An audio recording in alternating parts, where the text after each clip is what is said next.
Greetings, everyone. It is me, Churrasco Voltorb, and Sonic Monkey, returning after quite the hiatus with some epic video game pickups. Sonic Monkey and I and family, we all went to the Southern Fried Gaming Expo in Georgia this past week and bought a bunch of stuff. So some of the stuff you will see here is stuff that we bought before the convention, and some is during the convention. So we will definitely let you guys know what we picked up. We had a lot of fun, didn't we, Sonic Monkey? Yes. Outstanding. And so without further ado, Sonic Monkey's going to start us off on his Switch games that he's picked up since we saw him last. Okay, so this is a game called Sonic Forces. It's really fun, but it is also challenging. So if we flip it over here, this game is basically all about Eggman, who is the main villain in Sonic, and he has made the ultimate super weapon to destroy Sonic the Hedgehog once and for all. Yet again, right? Yeah. And you can create your own characters in this game, right? No. Kind of? Yeah, you can. Which is pretty neat because your brother made a really weird bear character. Yeah. Or something. But yeah, pretty cool game, huh? Mm-hmm. What do you have for us next, Sonic Monkey? Next game that we have is Lego Jurassic World. I haven't played this one much. I've only led it up to the second movie. But I think this is really fun to play. But it is super hard if you're not very good at puzzles.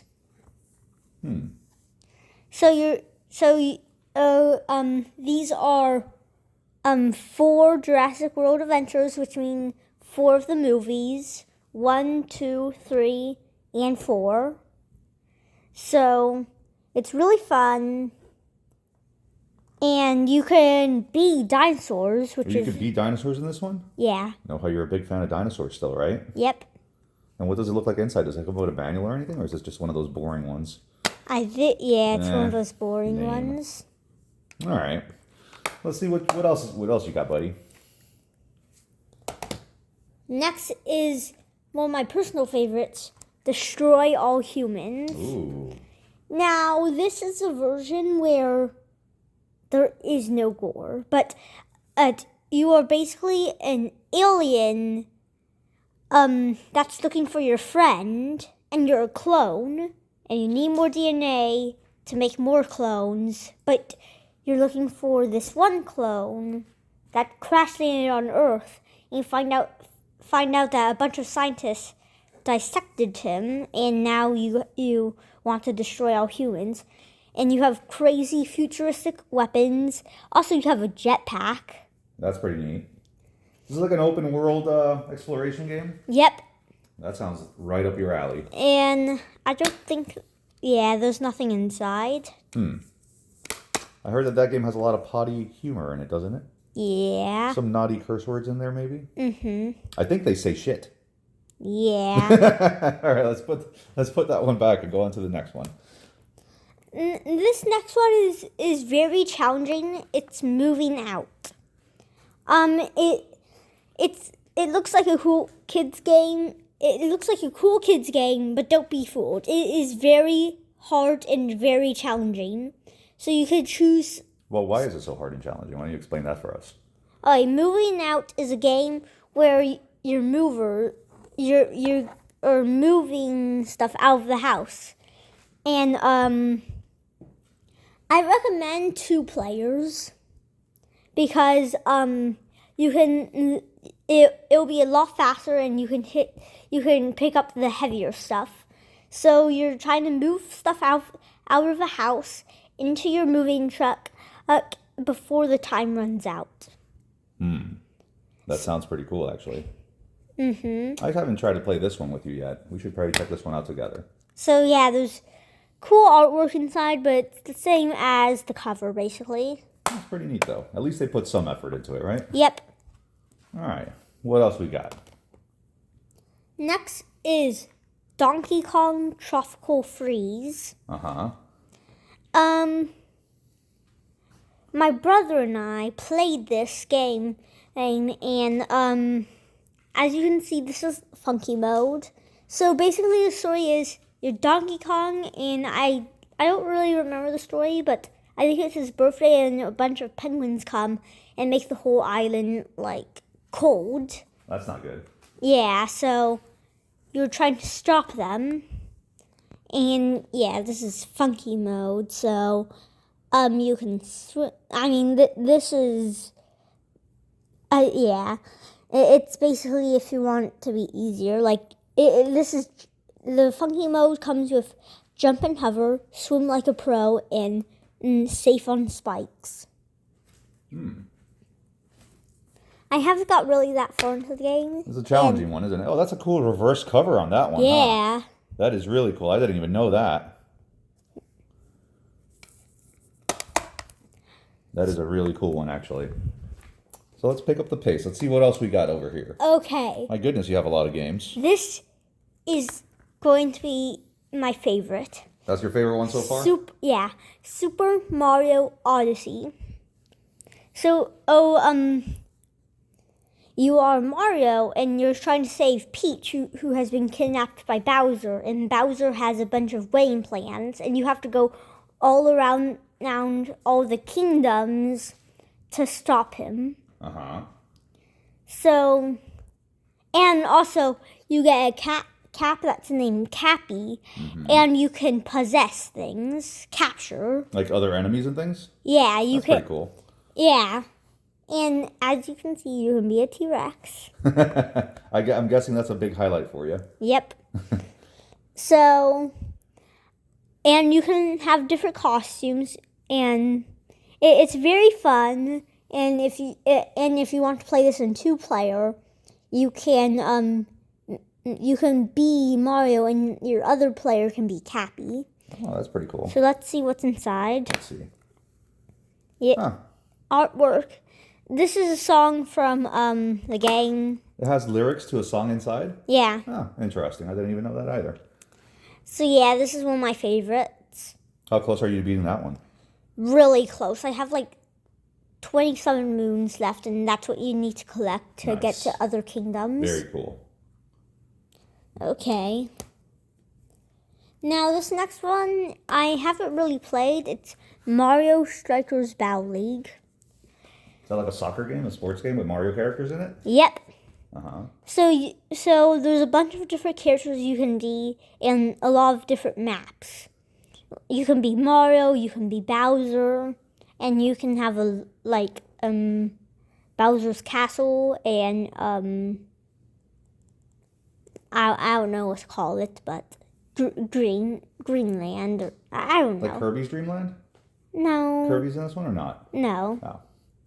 But I don't know what to call it. Just regular grass. And yeah, so you can choose from lots of different characters, and I think it's really cool that it kind of works like soccer. You can pass balls, you can do a mega kick and kick into the net, but the goalie is there, so and you need a perfect kick to get past the goalie. Okay. So let's look inside. Oh, that's really neat. Oh, yep. This shows about all the characters you can be. That's pretty awesome. I actually like that artwork a lot. Yep. I've seen you play this one once or twice, and it looks like a fun time. I think you and your brother should give it a little bit more attention, maybe. But it's a good one. Yeah, we just learned how to play together. Yeah. All right. So these next games are from our convention, right? Yep. So all these pickups were you picked up on the convention. These next 4 games. Let's check them out. This is Super Mario Maker 2. Oh, I heard really good things about this one. Now this game is all about making your own level. Your own Mario levels? Yep. So you can have like Goombas with pipes, and I forgot what to call those guys with parachutes, and you can make power-ups. And I think it's really cool that you can just make your own Mario level. So you can choose from different styles to make it in. Super Mario Bros. The original, Super Mario Bros. 3, Super Mario World, Super Mario Bros. U, Super Mario 3D World. That sounds pretty cool, pretty diverse to give you a creative landscape of different things, huh? Yep. So if you look inside, there's cool nice artwork. Like this is just some of the stuff that you can create. Mm-hmm. That's pretty nice. I like that. All right, that's a good one. What else we got? This Ooh, is I like this one. Snow Bros. Oh, it's Nick and Tom special. Now, I at first wasn't. I wasn't too thrilled about this game. You weren't? Yeah, so it's like Snow Bros. And it's not like pixelated. It's sort of like 3D, but at the same time, it's really cool. And you can make it through levels, and yeah, I was having a really hard time with the bosses. But what's the gameplay like? So you are Nick, and I Second player probably Tom. plays as Tom. Yeah, so I think that's Nick, and I think that's Tom. So you have to go around like a Pac-Man, floor with and you have to jump, and you have to throw snowballs at the monsters and roll them up to one big snowball and push them so they explode. Pretty cool. And this one, on this version, it comes with something so that you can actually become the monsters. Ooh. So yeah.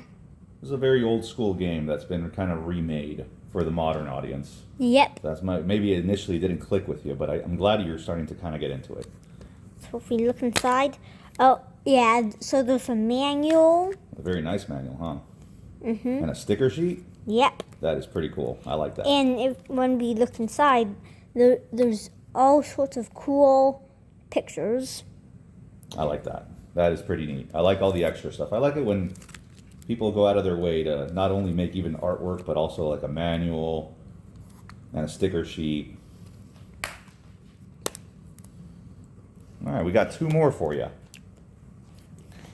Now, I really like this game. It's Kirby Star Allies. So, This is your only Kirby game that you have in your collection, right? Yep. So, so it's about, well, I forgot what the story is, but It looks like a platformer, though, right? Like a Yeah. platforming action game. so you have to defeat enemies, and the cool thing is sorry, you can make them your friends. Also, if you swallow them, you can swallow them, and you can have their abilities. Super cool. So yeah, I haven't really gotten that far into this game, and it is very cool. And it's 2-player, and your friend plays as one of your allies. So it's really cool. And if we look inside, there's some really cool artwork. Some cool artwork with instructions on different moves. Yep. I like that. That's pretty cool. That's a fun game. That's pretty neat. And you have one more game. Yep. This one, I haven't got that really into it. So this is Pokemon Sword, and there's all types of other Pokemon games, and This is like your first real Pokemon game, right? Yep. So I think this is mainly like different Pokemon.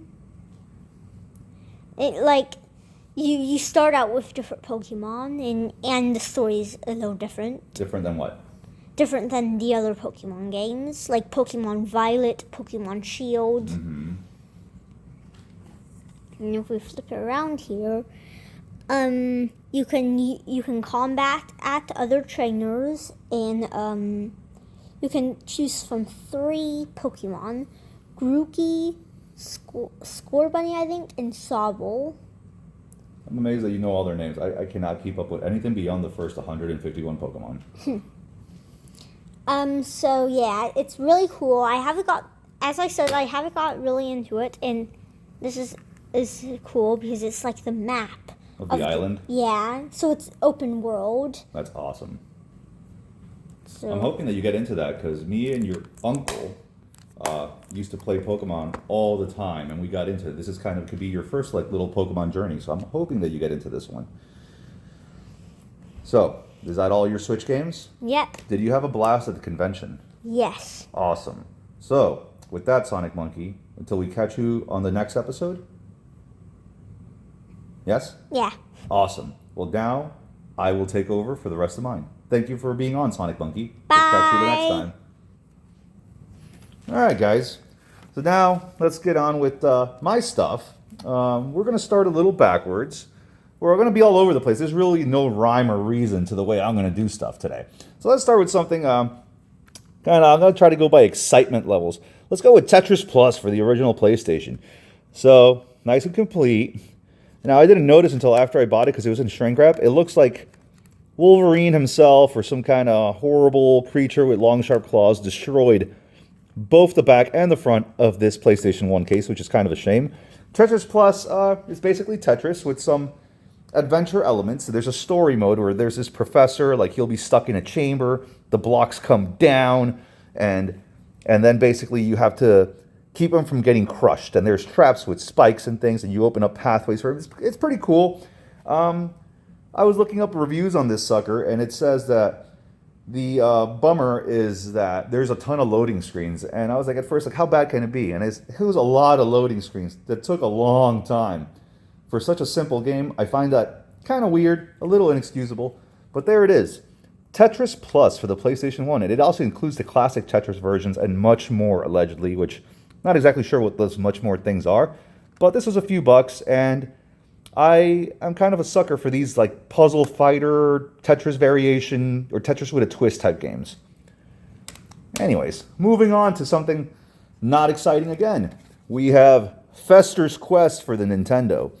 Now, Gnarly Seabass has a friend of his on his streams that always says that this game will be featured in one of his streams, and it never does. So maybe it got featured on my channel first. I don't even know. I don't know if Gnarly Seabass has this one. And if he doesn't, he's not missing out on much. So basically, this game is a where do I go type of level thing. It's you walk around as Uncle Fester, and you shoot random, bats and frogs and all this crap. It controls terrible. The graphics are okay. It's not really a great game, and it's not a horrible game either. At least it's playable. Let's put it that way. It's playable for the, it's kind of iconic. One of the iconically bad NES games. That is not as bad as people say it is. But it is rather boring and one note. So yeah, Fester's Quest for the Nintendo. And it's very cheap too. Next up, we have a game that I've been spending a lot of time on. Mario Kart on the DS. Now, this was at a great price and complete at my local store. And it was pretty cool because it actually has like everything, like the manual, the Wi-Fi guide or whatever, the health and precautions booklet. I have everything in this one. I've been playing this one quite a bit. This is actually my favorite Mario Kart, considering I have Mario Kart on the Wii also, which is a good game, but this is more fun. I just like the ability to take this on the go, even if I don't go anywhere. It's basically on the go means to play on the couch in a separate bedroom or in the living room, as opposed to in my cave of games. So this is a fun one. There's not a whole lot of unlockable characters, but I like the tracks, the simplicity of the racing. The only thing I wish, and I don't know if this is the same thing with all the Mario Kart games, I kind of feel like when you're in the lead, which happens a lot, at least in the easier difficulties and the easier tracks, you only get the same power-ups over and over, like a speed boost, the banana peels, maybe some green shells, but that's about it. It seems that everyone that's losing gets all the fun stuff, like the blue shells, the thunderbolt stuff, I don't know. But it's a really fun game. I've been really enjoying it. I saw it for such a fantastic price. Mario Kart is not really my bread and butter, but I'm glad I picked it up for a phenomenal price, and I've been enjoying it a ton. Yeah, Mario Kart DS. All right, next, we're actually going to move on to some PlayStation. Let's do some PlayStation 2 stuff. First off, with City Crisis. I picked this up mainly because this is notoriously like the only PS2 game that has no spine art. What is City Crisis, you may ask? Well, first of all, it's a blue bottom disc, so blue bottom disc alert. This is an arcade-style game where you take control of a rescue helicopter that happens to have a fire hose attached to it, and you put out fires and drop down your little rappelling guys to rescue people that are stuck on burning buildings. And then the city is basically going through a constant state of turmoil and destruction, and they need your assistance to put out fires and rescue people. Excuse me. There's a very arcade score type system that goes into this. The graphics are extremely simplistic. It looks like a very nice PS1 game, but it's very cheap. It's fun, actually. There's different helicopters you can unlock, some kind of silly ones too. There is like a little story mode that isn't very in depth, but mainly like a time attack score thing. But mainly for this, like, this is so weird. This is why I picked it up, and I'd heard decent things about it. It's not a bad game. It's pretty cheap. If you're intrigued by anything I said about it, pick it up. City Crisis. Next up, I've been looking for this guy for a long time, and it finally got me a copy of Extermination. Now, unfortunately, there is no manual in this one, but it was next to nothing. I picked it up at another local store, and Extermination is a very rudimentary early PS2 horror game. I thought this was even going to be a blue bottom disc, a CD format, but it's not. It's on DVD. And yeah, it's kind of like the tank controls with very cheesy voice acting. You're this special forces guy, the classic. You know, you drop into like an Arctic base and have to exterminate the evil alien life forms that are infecting everyone and turning them to horrible mutants. I've played about an hour or two into it. It's okay. I'm not a big fan of the item management or the weapon system. You have a rifle that basically can turn into like a flamethrower, a shotgun, all this stuff. It's all weapons in one as you unlock it, which is kind of cool, but I don't know. The controls might be a little too antiquated. Graphics are very, very average. It's not a fantastic game, but I've been looking for it for a while, and I'm a sucker for these horror games, especially on the older consoles like the PS2 and the PS3. So Extermination, check it out. Next one on the PS2 is Soul Nomad and the World Eaters by NIS America. I will admit that was a big reason of why I got this one. No manual, once again, blast it all. This was actually an expensive game for a while, kind of. Like a mid-tier expensive game for the PS2. It's dropped down in price a lot recently, I don't know why. It gave me Final Fantasy Tactics vibes at first, but then the battle system is very different. Kind of like if you guys have played Unicorn Overlord on the PS5, it kind of plays like that in a weird way, but just a little bit more simplified with very, very cringy edgelord anime-esque vibes. Like the dialogue is so bad. It makes me want to almost throw up every time I hear the main character or the main character that's taken over by this demon guy speak. Every time he speaks, I want to mute the TV. It's awful. He hates everybody. He's edgy, and it's just annoying. The combat seems all right. I played a bit. There's a ton of dialogue, a ton of exposition. It kind of drags down the immersement, honestly. But it's not a terrible game. The gameplay itself seems pretty solid. There's some decent customization. I'll check it out some more to see what I think. But I won't be going back to this one soon. But yeah, Soul Nomad and the World Eaters. And the next PS2 game I was super excited to get. This was also at the local game store. Dark Cloud 2 on the PS2. Nice and complete. With even a pamphlet, I believe, if I remember correctly, for the PlayStation Vita or the PSP. Or just the PlayStation Underground. You could win free stuff for your PS2. Sweet. Whatever. But I have the original Dark Cloud, and I remember a long time ago, my brother, a while back now, ordered a copy of this, and I tested it out for him. And I remember when I was testing it out, I was like, man, this sequel is so much better. It really is. This is a fantastic game. Sony itself published. It's really, really great. It has this cel-shaded art style that's pretty timeless. A classic RPG story of a coming-of-age type of thing. There's a town building in this. The combat is active. It's not like time-based. There is no meter. You basically move around freely and you attack. There's multiple characters with some time travel mechanics. I've played a couple hours. I really enjoyed it so far. I'm really excited to get into Dark Cloud 2. People say you don't need to play Dark Cloud 1 to get into this one. And I almost never do that, even when the stories aren't allegedly linked. But in this one, I just might, because Dark Cloud 2 is just superior in every single flippin' way to the first. It's just so much better. From graphics to sound to control to story, it's so much better. I don't think I'll waste my time with the first one. I think I'll probably just dive straight into keep going on this one. Yeah, Dark Cloud 2. Slightly rarer game, but I found it a phenomenal price and I had to pick it up.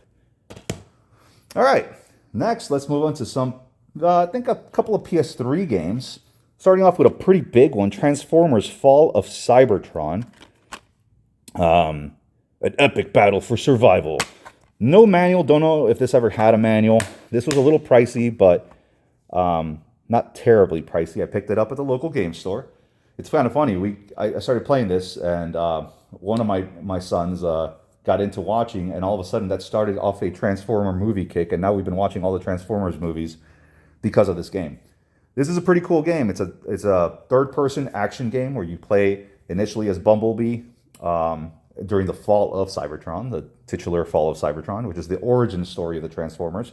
So it's a pretty cool game to start with. And then later on, you turn into Optimus Prime, and you can morph. You can transform into your truck form. Really cool gunplay. The graphics they're okay. They're pretty decent. I enjoy the game for what it is. Later, I think the Grimlock is in it, the dinosaur transformer, which is really cool. I like this game. I'm probably going to get back into it. It's not supposed to be a super long playthrough. You can upgrade your weapons, your armor, things like that. This is a fun one. Transformers Fall of Cybertron. Next, I picked this up kind of on a whim. This is Fight Night Round 4 with the great Muhammad Ali and Mike Tyson on there. One clean punch away from victory. Nice and complete. Funny thing is, I remember I only have the first Fight Night, and I love that game. The one with Roy Jones Jr. on the cover. That was on the PS2. And then there was another one afterwards with Bernard Hopkins. I don't have that one. And then there was a third one with, I think, Arturo Gatti on it. I could be totally wrong, which is Fight Night Round 3. Round 4 was apparently the last Fight Night Round game in the series they made. After that, I think they made Fight Night Champion, which is a really good story-based boxing game that you play this unique boxer that's not a real person as far as I can tell. This game is great, though. This is way better than the first Fight Night. The controls are still there with the analog sticks to hook your punches and your uppercuts. A bunch of fighters in different weight classes. The graphics looks really nice. It's very easy to get into and control. I like the corner system where you have like a mini game to build up your stamina, your health, or your injuries after each round. You have like a point system that you can, depending on how well you perform that round, you earn more points to recuperate during the in-between round segments. This is a fun game. I'm really glad I got it. It's actually, I haven't seen it ever before, which is one of the reasons I picked it up. And it's an older PlayStation 3 game based by the, you can tell the spine is the old style. But I'm very glad to have found it and picked it up because I'm a big fan of boxing in general. Me and my grandfather used to watch a lot of boxing.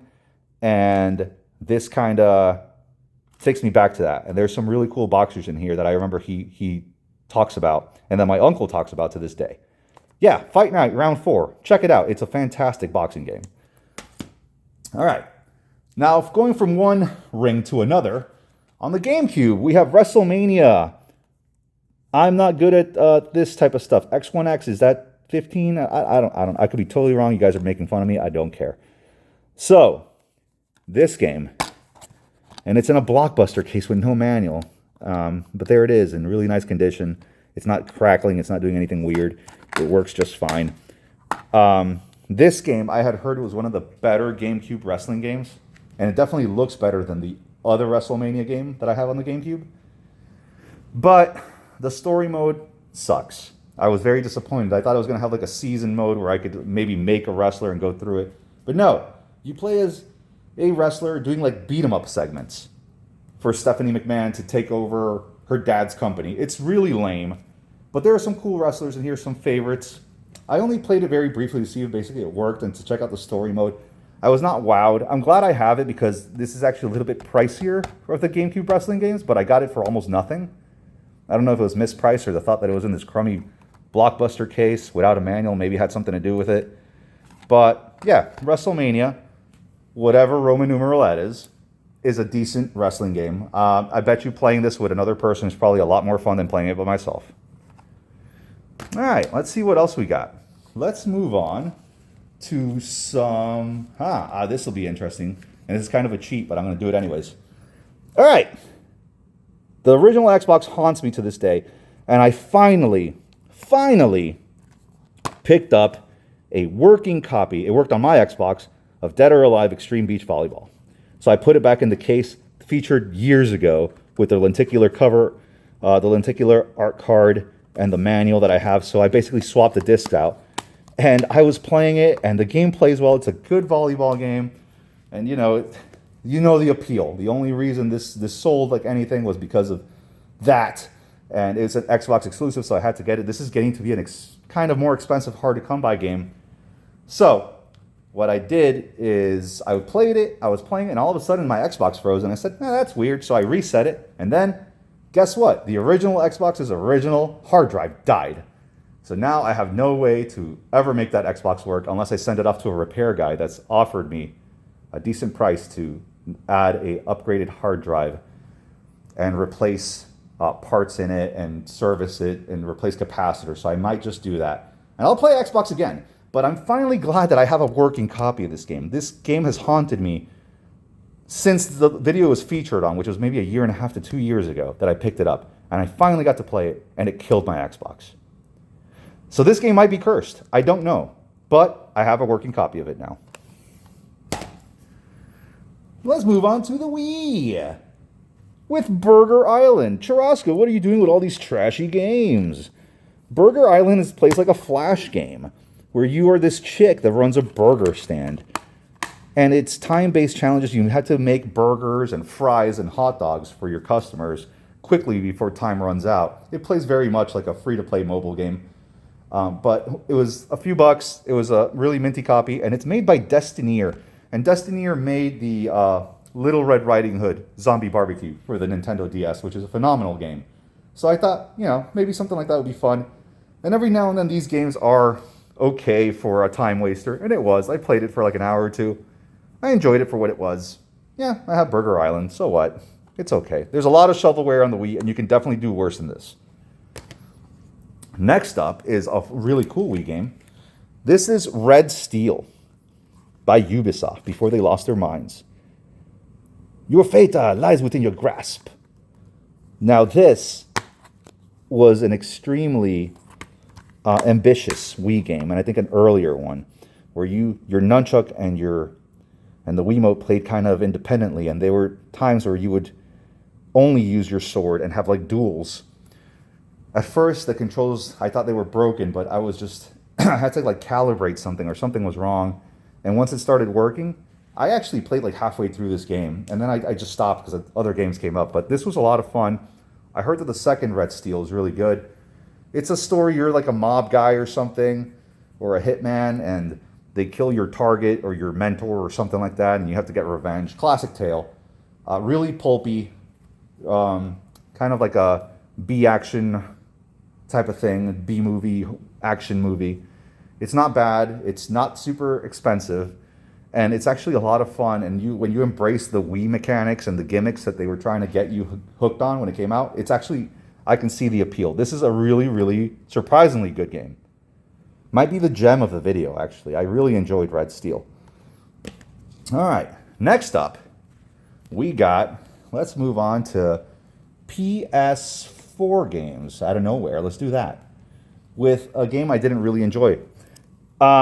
This is Crypt of the Necrodancer, including the amplified DLC.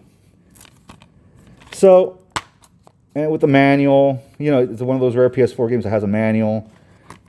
I remember when this game came out a long time ago. It was one of the first indie games that in my mind, caught fire. It's like a weird 8-bit dungeon crawler, and you move along to the beat of the music, hence the Crypt of the Necrodancer. and there's different characters you can be. I don't know much more than that. I played it for a while. And I thought the idea was that you could only move and make maneuvers on the map and fight enemies if you go with the beat. But you can move either way, and I wasn't keeping up with the beat at all. The beat just seemed like a thing to distract me. I don't know if any Crypt of the Necrodancer guys are out there that are masters of this can tell me that I'm totally wrong. Like, actually, but yeah, it was part of a GameStop had a buy 4 for 20 deal. So I had to make the deal work, and I picked this up. Regretted a little bit because there were some other things I wanted, but I thought this was going to be actually a lot of fun. And it's just not my cup of tea. I got to remember that I'm not good at these rhythm games, or I just don't get enjoyment out of them. But yeah, there it is. Crypt of the Necrodancer. Bah. Next up was also part of that GameStop deal, and I really like this one, and surprisingly, Trials of Mana. Now, this is a remake of I don't know which game from the series, and it's actually, look at it with this little thingamajiggy, and it's cool art on the back. This one's actually in the PS4 right now. I'm actually actively playing through it and having a blast. This is an old school RPG through and through. You pick your starting characters, and it has a active battle system. You move around freely and attack and block and dodge. I like the classic. It feels kind of like Dragon Quest, but I guess Square Enix's version of like a Dragon Quest. It's really neat. I like the art style. I like the quests. I like the graphics. It's like a weird cel-shaded kind of ish graphical style that's really, really nice. I think is going to age very well. This is a great game. Trials of Mana. I was very surprised I picked it. This is my only Mana game, and I really enjoy it. I'm glad I picked it up. I'm actually going to keep playing this one because this was a big surprise. Another gem. There's quite a few gems on this video, I would say. All right, next up, let's actually hop on over to PS5. This is yet another game part of that deal, that GameStop deal. This is Marvel's Midnight Suns. I heard that this was kind of like XCOM, but with superheroes. And this is another genre that, once again, I have to, I think, understand that I am not made for. I thought it was going to be cool. It had like a card system, which I thought was cool, like a deck battle system. But it kind of sucked, in my opinion. I mean, the battles were whatever, but they were very few and far in between. There's so much dialogue with so many wooden and uninteresting, boring characters in this hub world. I heard this game got pretty rave reviews when it came out, and I initially wanted to get it. I'm glad I didn't buy it when it was brand new. I got this one instead for like, the $5 because it was the buy 4 for 20. And or it's 4 for 40 games that are priced $20 and under, so something like that. It was a really good deal. So I got this for cheap. I probably won't go back to this. Kind of a shame because I really like the idea of what they were going for here, but it's just so boring. This is a boring game. Midnight Suns. And the last game I picked up as part of the deal is Resident Evil Village on the PS5. With this game, I now have all the mainline Resident Evil games in my game room on some platform or another.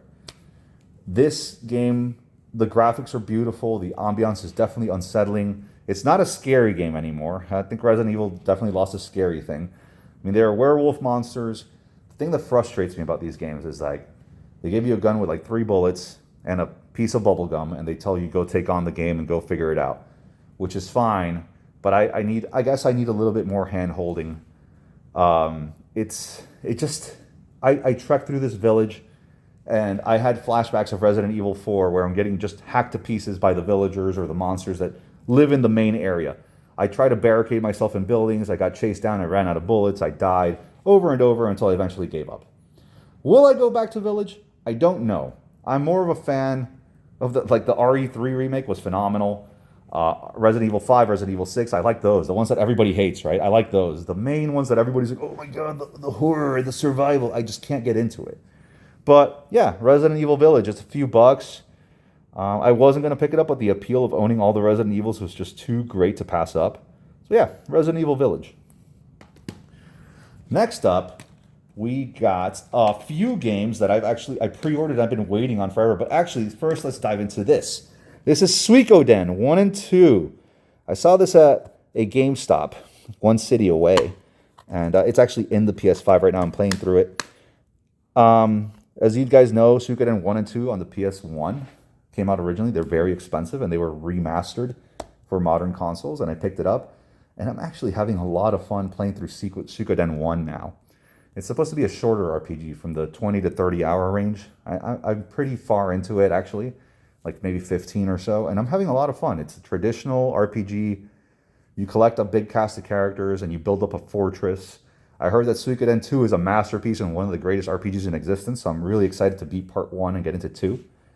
And the only reason that I'm kind of checking out 1 before 2 is because there are some characters from part 1 that show up in part 2.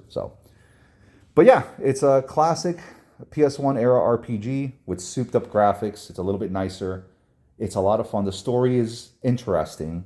I heard part 2 is a masterclass of everything: gameplay, storytelling, everything. So I'm really excited for that. But yeah, really cool. Suikoden 1 and 2. Excited to have these and to play through these classics, because I'm a big RPG fan and I never played through these. So here's my chance. Next up is gonna be, this is really cool. I'm gonna talk about it now. This is Slitherhead, the Day 1 edition for the PS5, in this cool box. If you are even slightly intrigued by anything I'm going to describe, order this now. I have a feeling it's going to be a cult classic game. This is a third-person horror game where you play as this bodiless entity that floats into people's bodies and takes over them, uses their blood as weapons to hunt down these aliens called Slitherheads. I won't spoil much more of the story, because the story is decent, if not a little convoluted. This particular pack comes with the game, which has the game, and the worst poster ever in a game. To give you an idea, basically it's a very pixelated, ugly, low-resolution shot of a cityscape. But yeah, it comes with that. I already beat this, by the way. I beat this. It was about 30 hours. It comes with the soundtrack. What else we got here? It's got a sticker sheet and an art book that has a nice little warning on it that says this book contains spoilers for the game's story. Proceed with caution or complete the game first. I've already played through it, but I mean, I'm just going to leaf through it really fast. That's it. That's all you get. I don't want to spoil it because the story is one of the few appealing things. Okay, that sounds harsh. The game is not much of a horror game. It's more of an action game that gets very repetitive, but it has quite the pedigree of people that worked on it. I think some people that worked on Silent Hill. It's not a bad game by any means, but it's definitely not a AAA experience. Like I said, if you're even slightly intrigued, pick this up now. It was very cheap on Amazon for this particular setup. I think about $40 when we purchased this a few months back. It's an interesting experience, I'll tell you that. There's special bodies that you hijack that are some of the main characters, and the story actually gets really good around the tail end. Really unexpected even. It'll surprise you. Slitherhead, it's a fun one. It's been on my radar for a while. I remember seeing the previews for it. It looked horrifying, and that horror aspect kind of goes out the window really, really early on. There's some body horror stuff, but it's nothing too crazy. Yeah, check it out. Slitherhead. I definitely pick this up now before it becomes a really cult classic game that's hard to come by. Next up, we have The Messenger with the Picnic Panic DLC. I beat this sucker too. This was great. At first, I did not like this. I thought this was kind of lame at first. I played this religiously until I beat it. I died millions of times, I think over 500 times. But it's so much fun. It's like Ninja Gaiden, which is one of my favorite original NES games. Ninja Gaiden meets, I don't know, Super Ninja Gaiden something. It goes from 8-bit to 16-bit. You guys already know that gimmick. The controls are buttery smooth. The platforming gets really intricate. You have to get really clever to get through some of these areas in this game. But it's such a blast. This was a big surprise. I mainly got it because, I'll be honest, FOMO caught on. The original came over $200, I think, on the PS4, or $300. And I loved Sea of Stars, which is made by the same guys, by Sabotage Studios. So I said, I really want that, but I don't want to pay $200 for something like that. So there was a reprint. This was like $30, I think, through Best Buy. And I pre-ordered, and it's such a gem. This game is so phenomenal. It deserves all the praise it gets. The Messenger is truly a fantastic game. And here are some limited run games that I ordered back in, I think, like 1994, and they finally showed up. First one being Teenage Mutant Ninja Turtles Shredder's Revenge, the Ultimate Edition. This is a 16-bit beat 'em up that is really, really phenomenal. And this particular one has all the DLC and all the extra characters baked onto the disc, which is phenomenal. The only thing that this would have needed to make it perfect would have been if it came for a Pizza Hut coupon for $5 off or something. This was such a joy to play through. I beat this one. I played it online even for a little while with so much fan service to the old characters like Dirtbag and Ground Chuck, Bebop, Rocksteady, all the Turtles, Casey Jones, April O'Neil, the Rabbit, who I forgot, the girl I forgot, Mondo Gecko, though, and Mona Lisa, with a really cool challenge option, too, besides the original arcade playthrough, where it kind of reminds me of a Final Fight 4, or what's the game that everybody... Streets of Rage 4, Streets of Rage 4, where they throw you into this like challenge room, and you get different perks each level and have to clear it on one life and things like that. Really, really cool game. A lot of fun, a quick playthrough, and it has a lot of replay value in my mind. This is a fantastic beat 'em up, and it was limited run. It kind of was well worth the wait, I will admit. But a fantastic, fantastic beat 'em up, old school throwback beat 'em up.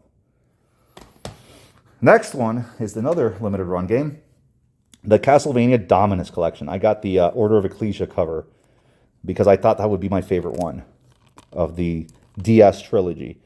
For those of you that know, and those of you that don't know, the Castlevania Dominus Collection includes the 3 Castlevania DS games that came out back in the heyday. It includes Dawn of Sorrow, right? I think. Is it Dawn? Yeah, Dawn of Sorrow, Portrait of Ruin, and Order of Ecclesia. It also includes Haunted Castle, which is the original Castlevania that came out in arcades, and a remastered version of it, all on disc. I've already beaten this game in its entirety also. Dawn of Sorrow was okay. Portrait of Ruin is masterclass in Castlevania, in my opinion. And Order of Ecclesia, which I thought would be my favorite because I thought the character with the glyph system was going to be really cool. And that ended up being actually the second best, and I wasn't really wowed. It didn't really follow a Metroidvania style. It kind of was more stage-based, smaller levels with Metroidvania elements. I wasn't really a fan. But I beat all 3 of them. Like I said, Portrait of Ruin is really cool. I think one of the appeals of Portrait of Ruin is that you play as 2 characters kind of simultaneously. The computer controls your assistant, your AI assistant. If you have them out, you can also choose to them not to assist. And it's really, really neat, actually, that system. You can swap between them at will. One is a magic user, that's Charlotte. And the other, I think Jonathan Morris is the other character who can wield the legendary vampire killer. And the story is actually really good. I really enjoyed it. The fact that you play as a Belmont-esque character again with a whip is actually, I think, has a lot to do with it. I think using a whip in Castlevania games is really great.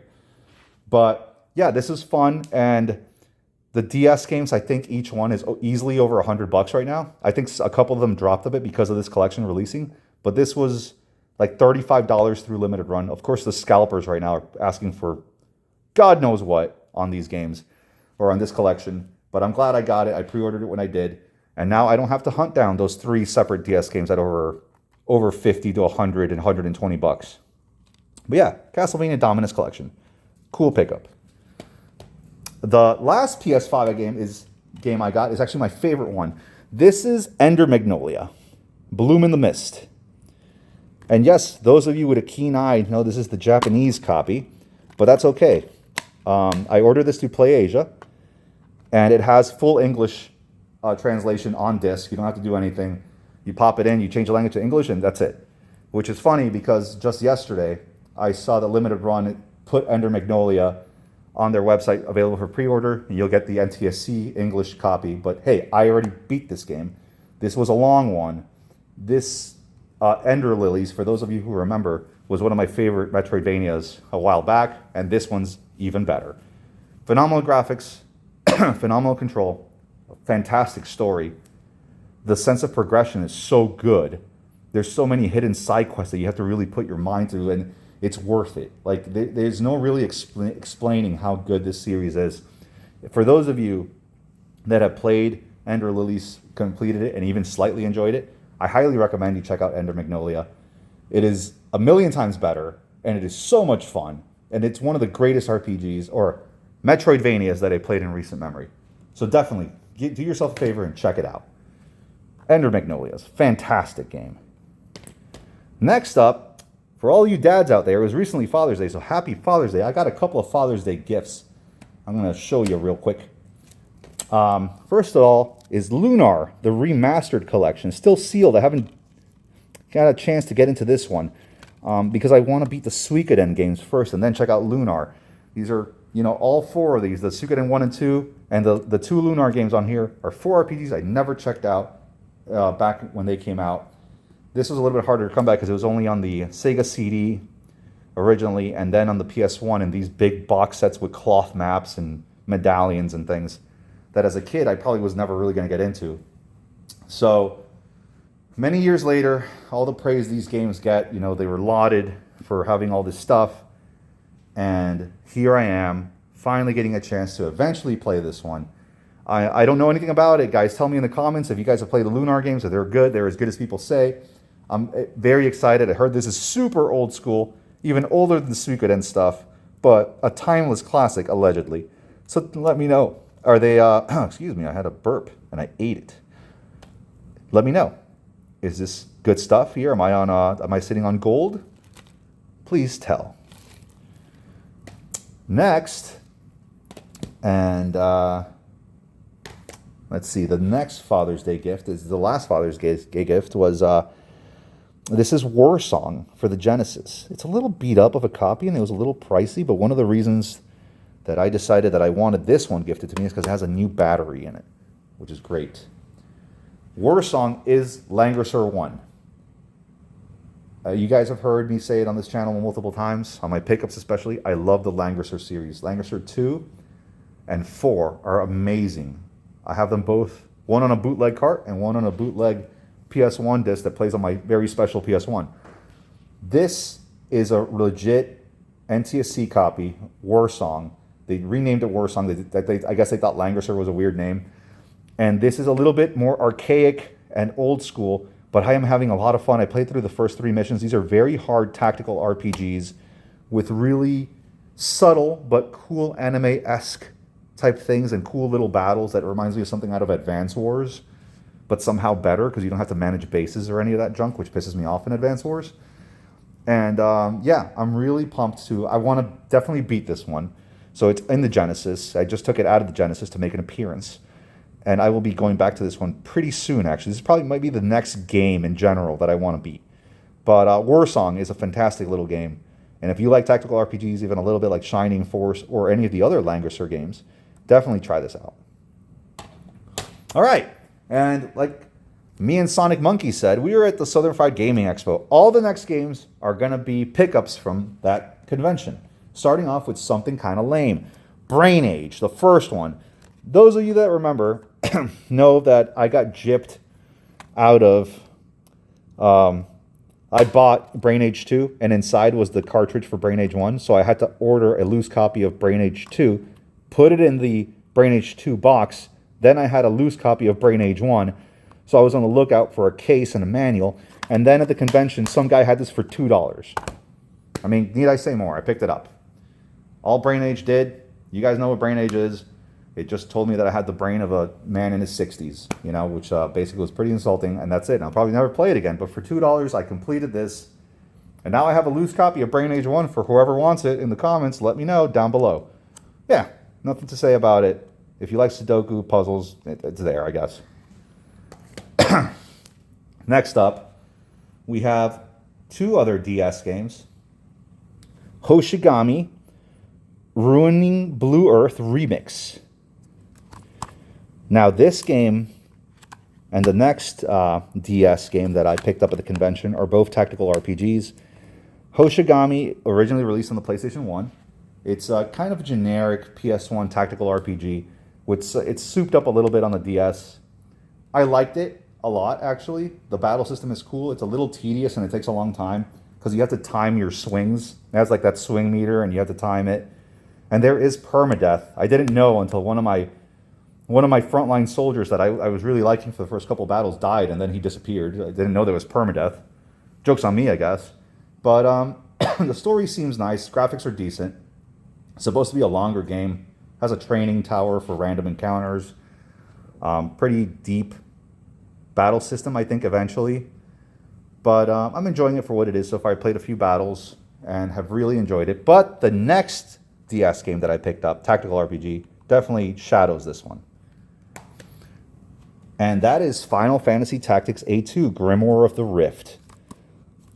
Final Fantasy Tactics is arguably my favorite game of all time.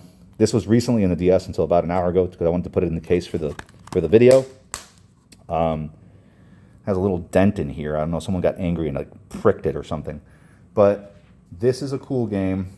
I don't understand the job system or recruiting too well yet, but I like the battles. The combat is very reminiscent of the original PS1 game with a decent little story, nice colorful graphics. I've been playing this one for a few hours actually, and I take this one, like, I'll lay down in bed with my DS before going to sleep. I play a battle or two. It's a fun time. I'm really glad to finally have it. Now I'm only missing the original Final Fantasy Tactics on the Game Boy Advance. Is the only tactics game I'm missing now. So, yeah, this was definitely a cool game to find out in the wild or at the convention, and I'm glad to own it. Next up, we'll go to some PS1 games that I picked up. C12, Final Resistance, from the creators of the critically acclaimed Medieval series. Nice and complete, of course. This game, Cousin DJ, if you're watching, the only reason I got this game is because I remember a long time ago, when you had a PS1, this was one of the last games, I think one of the swan song games released on the PS1, and you had this. And we played it for like an hour. I was checking it out, and it gave me like Metal Gear vibes, and I kind of enjoyed it. Going back to play it now is a little rough.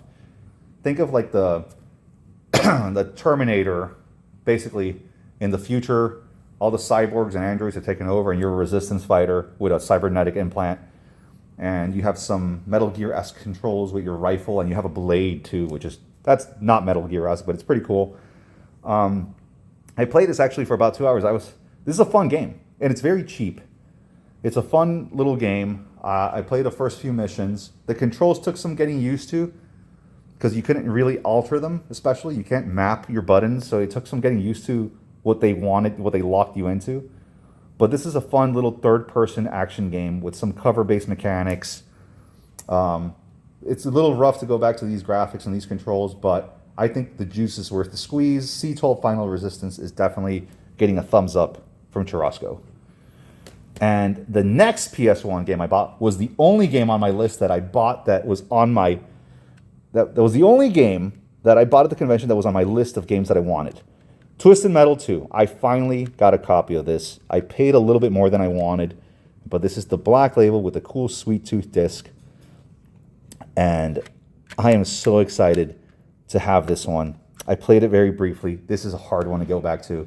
Twisted Metal in general, I just suck at the games, but I remembered me and my buddy in elementary school, we play this religiously. We looked up the cheat codes for God mode, for seeking napalms, for one-button inputs, for the freeze ray, all sorts of stuff. And I remember playing this one with my friend and seeing every ending to every character and loving how dark and twisted they were, no pun intended. And just such a cool blast from the past. I'm so glad I own this again. This is a piece of my gaming memories that will never go away. Twisted Metal 2 was a huge part of my video game upbringing, I guess. Like, and usually me and my buddy, we used to play RPGs like Tactics, Final Fantasy 7, Final Fantasy 8. So it was really weird for us to play this game. And we loved it. We both loved playing through this one and seeing the stories and the zany characters. Those of you that don't know, this is a car combat game where you have machine guns and rockets and blow each other up in cool locations and find little secrets. Twisted Metal 2. I am so excited to have it. All right. Let's move on to some PS2 games. Sly 3, Honor Among Thieves. With this game, I finally have the original Sly Cooper trilogy on the PS2. I'm only missing now the PS3 game with Thieves in Time, which I will get eventually. Now I kind of have to. Instead of getting the Sly collection on the PS3, I picked up now all three originally, the first three on the PS2. Really awesome third-party platformer, or third-person platformer. You play as the Thievius Raccoon Sly Cooper, and go on heists with your hippo and turtle friend. Played the first level. I love the graphics. The cel-shaded stuff, like I said, never gets old. The controls are buttery smooth. There's a little bit of humor in there. It's fun. I collected the trilogy, or completed the trilogy, so I'm very, very excited about that. I guess I have not completed the quadrilogy, I guess. But yeah, Sly 3, Honor Among Thieves. Next up, we have on the PS2, one I was really excited to get. This is Resident Evil Dead Aim. A really nice copy, actually, that I overpaid a tiny bit by about $5, and later I found it at a different booth for $5 less, although I don't know what condition that one was in. And this one I think has like a bonus manual for Madden 07. And you guys need I don't know why, but it's there. If anyone needs a manual for Madden 07, let me know. Your boy will hook you up. But yeah, this game is a spin-off of the Gun Survivor series, or is part of the Gun Survivor series, which is a spin-off of the main Resident Evil games. You play as this dude, who I've already forgot his name, and he has like a Bayou accent that's really funny. You're on this cruise ship that got taken over. There's zombies running amok, you know, Resident Evil stuff. You run around in third person, and when you go to combat, you go into a first-person view and control your reticule, your crosshairs, and shoot the zombies. Thing is, this is compatible with the GunCon 2. I don't have one, but I bet you it would be pretty cool with the GunCon 2. But I'm not upset about playing with the controller. It's not so bad. It's very cheesy. It's the best of the Gun Survivor series, according to everyone. There's a couple on the PS1, and they're all abysmal, I believe. But I'm really excited to get this game. It was getting really hard to find. I couldn't find it anywhere. It was very cheap at one point. Now it's rising up to the $40 to $50 range. So if that sounds intriguing, pick it up now. I'm excited to get back into this one. The only complaint I have about it is that the cruise ship is very much a labyrinth and hard to find your way through. I haven't found a map system just yet. I think I picked up a map, but I didn't bother looking at it. But I should definitely try that. Resident Evil Dead Aim, cool little game, cool little Resident Evil spin-off, and I'm very, very excited to own this one. All right, next up, we have a Wii game. The one Wii game I bought at the convention, Tatsunoko vs. Capcom Ultimate All-Stars. My brother, Gnarly Seabass, recommended that I check this game out, and I am so glad I did. I actually haggled my way down to a lower price on this particular game. But this is another classic Capcom like fighter mashup between the Capcom characters. Like, there's some cool ones in there, though. Like, this, of course, there's Ryu and some Street Fighter guys, but Mega Man's in there. One of the protagonists from an Onimusha game. The guy from Dead Rising, Beautiful Joe. Mega Man Walnut, which is the Mega Man from Legend series. And Morrigan from Darkstalkers. And finally, for once, see her drawn in a different sprite than every sprite that's existed since the original Darkstalkers on PS1, so that was cool. And then Tatsunoko characters, which I don't know anything about Tatsunoko, but I remember as a kid growing up, I watched this anime with this guy for a few episodes. This hawk dude and this swan lady. And I played as all the characters. I played through the battle, through the story mode once, I believe. Got my butt kicked numerous times by the end bosses, but really cool fighting game. 3D-esque graphics, more akin to the modern Marvel vs. Capcom collections, like Marvel vs. Capcom 3. And I really enjoyed it. It's getting a little pricey. I'm glad I picked it up when I did.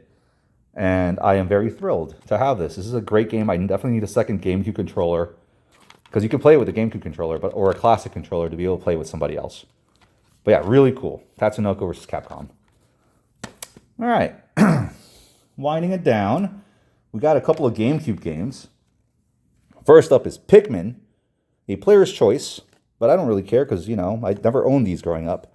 But this game, nice and complete, and this like, I was looking at this earlier. I was like, really nice. It has the Nintendo Power ad, and the health and safety precautions, like everything was kept in here in really mint condition.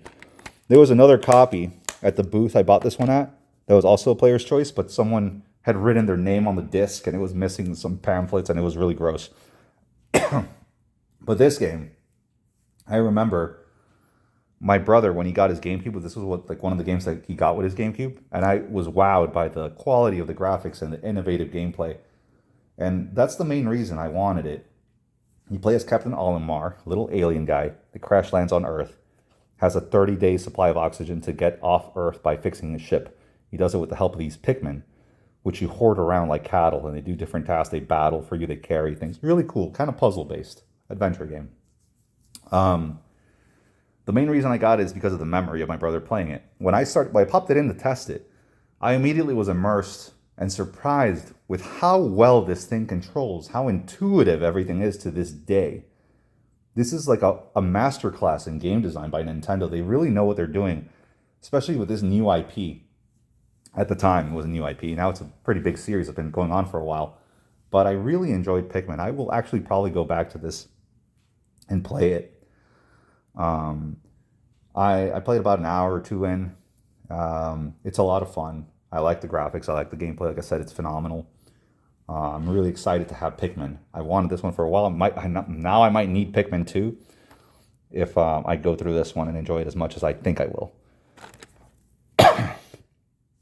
Next up, we have Dragon's Lair 3D Return to the Lair. Now this game, nice and complete again, with the precaution booklet in the back. This game here, everybody knows Dragon's Lair at this point. The notorious FMV cartoon game that came out in arcades in the 80s and sucked up $1 million because it was all basically active time like type of events, button presses, context sensitive, and now this is a more playable version. It's a legitimately third-person action game where you play as Dirk the Daring to rescue Princess Daphne from Singe. I think Singe is the name of the dragon. And I forgot the name of the wizard. So I was excited to actually play a version of it that kind of stuck to the cartoon style. And it's basically a retelling or a reimagining of the classic arcade game from the 80s. Except it's actually playable now with unlimited lives. And it's like a puzzle, platformer, action game. But it's not very good. It kind of plays like crap. I mean, Dirk the Daring was always supposed to be underpowered, but this guy's kind of trash. Really bad hit detection. Graphics are cel-shaded and nice. Soundtrack is lackluster. Voice acting is there, but very annoying, and it comes in very low and muffled. I didn't really enjoy this. I always wanted it, though, and it only came out in North America in the GameCube and on the original Xbox, and as you know, the original Xbox is giving me a lot of trouble lately, so I picked it up on the GameCube. It's not a super expensive game, and this is the most playable game from Dragon's Lair, in the Dragon's Lair franchise, in my opinion, that exists. So yeah, Dragon's Lair 3D, Return to the Lair. Last games I have are for the PS3. I first picked up The Darkness for next to nothing. Nice and complete. This is a game where you play as a dead hitman, and that gets taken over by these monster demon spirits that they call the Darkness, the titular Darkness. You can have dual guns. You can eat people with your spirit monsters. Very pulpy, based on some dark comics, I think. This was cool, except extremely difficult, and it was very antiquated. A very antiquated early PS3 game that was very hard to get back into. I heard Part 2 is a lot better. I kind of want to beat this just so I can play Part 2 in peace. I kind of gave up, though, already.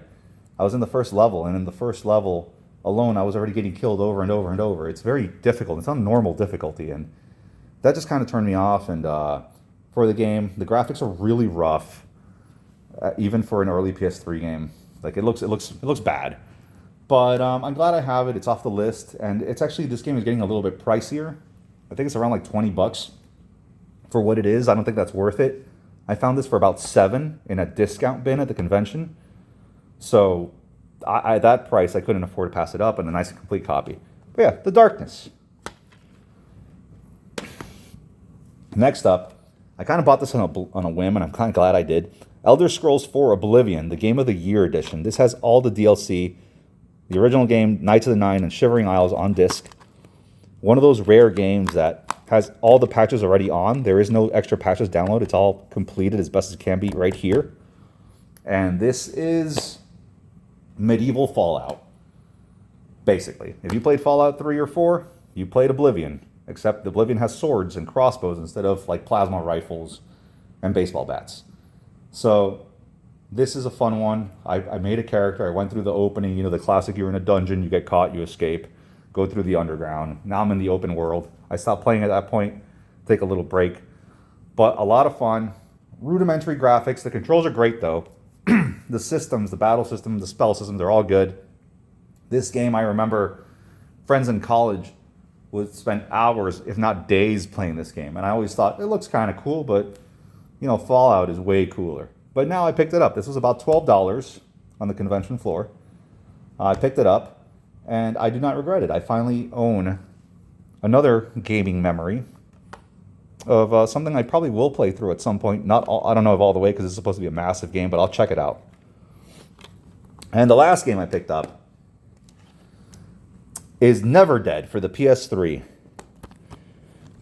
It's currently in the PS3, but nice and complete. This game here is one of those games that I never see in the wild, and the concept always attracted me. I bought this sealed. Initially, it was sealed, like sealed new, as in someone resealed it. So they charged me a little bit more. I couldn't really fight them too much on it, whatever.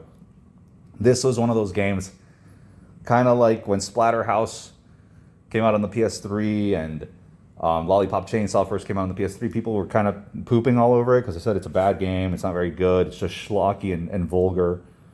And that's what this is, except Splatterhouse and Lollipop Chainsaw are good games. This is not a good game. I thought it would be one of those so bad I would enjoy games, but it is not. You play as Bryce. He's 500 years old, and you have a human partner named Arcadia, or Maximil. And basically, the gimmick is you can't die, hence Never Dead. You just lose your limbs, your arms, your legs, and so you're a head rolling around, and you have to recuperate your body parts. But your partner can die.